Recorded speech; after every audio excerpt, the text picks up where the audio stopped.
I think, I think for everybody, but especially men, we can feel like we've got to provide, we've got to run on this corporate treadmill at all costs in expense of our health for provision and not ever take a pause and never stop to examine and become self-aware. And a lot of us only do this work when we get to a point where we've reached collapse. And I think, one of my missions is to help more men not have to get to that point to begin to start to do some of this work.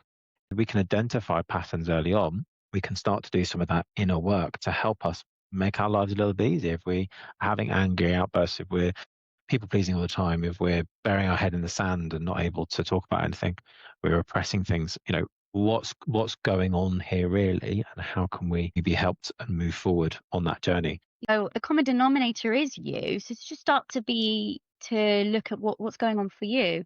And only through that process we can start to, through awareness, we can start to have the agency to change. The insight is one thing, but there's empowering my clients to change, to move forward, to find ways that serve them better. Uh, Mm. and that is really, really important in terms of lessening that suffering that we're feeling. And speaking that gives hope, right, to people who are about to embark on this journey, that people do come through the other side, or they get a lot from this work to help them shift and move forward.